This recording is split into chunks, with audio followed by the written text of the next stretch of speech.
ନିଜ ଭୁଲକୁ ଅଣଦେଖା କରିକି ଅନ୍ୟର ଭୁଲକୁ ବାରମ୍ବାର ଦୋହରେଇବା ଏଇଟା କେଉଁ ପ୍ରକାର ଶିକ୍ଷା ଆଜ୍ଞା? ମଣିଷର କେଉଁ ପ୍ରକାର ଅଭ୍ୟାସ? ମୋତେ ତ ବଡ଼ ଆଶ୍ଚର୍ଯ୍ୟ ଲାଗେ। ହଁ ଆଜ୍ଞା, ଆଜିକାର ଡେଟ୍ରେ ଆଜିକାର ଦୁନିଆରେ ଆମେ ଯଦି ଜଣେ ଭଲ ମଣିଷକୁ ବି 5 ଜଣ ମିଶିକି ଯଦି ଖରାପ କହିଦେବା ତାହେଲେ ସେ ସମସ୍ତଙ୍କ ନଜରରେ ଖରାପ ହିଁ ହେଇଯାଆନ୍ତି। ସେଇଥିପାଇଁ କାହାର ସତ ମିଛ ନ ଜାଣିବା ପର୍ଯ୍ୟନ୍ତ କାହାକୁ କେବେ ଭୁଲ ବୋଲି ପ୍ରମାଣିତ କରନ୍ତୁ ନାହିଁ, ଲୋକଙ୍କ ଆଗରେ କୁହନ୍ତୁ ନାହିଁ। ହଁ ଆଜ୍ଞା, ଏଇଟା ଆମ କ'ଣ କହିବି, ତାମାନେ ଜଣେ ଶିକ୍ଷିତତାର ପରିଚୟ ନୁହେଁ।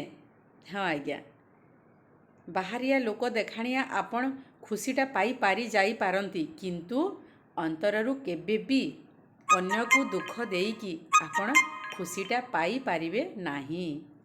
ହଁ ଆଜ୍ଞା, ତେଣୁ ନିଜେ ଠିକ୍ ବୋଲି ଯେତେବେଳେ ଆମେ ସ୍ୱୀକାର କରୁଛେ, ସମସ୍ତଙ୍କୁ ଆମର ନଜରଟା ବି ଠିକ୍ ତଦ୍ରୂପ ଦେଖିବା କଥା। ନିଜେ ଯଦି ଆମେ ଠିକ୍ ଅଛେ ତାହେଲେ ଆମ ଆଖିରେ ଦୁନିଆ ବି ଠିକ୍ ସୁନ୍ଦର ବୋଲିକି ମତଟା ଦିଅନ୍ତୁ, ନା କି କାହାର ଭୁଲ ଭାଲ ସତ ମିଛ ନ ଜାଣିକି କାହାକୁ ଭୁଲ ବୋଲିକି ଦର୍ଶେଇ ନ ଦିଅନ୍ତୁ ଲୋକଙ୍କ ଆଗରେ।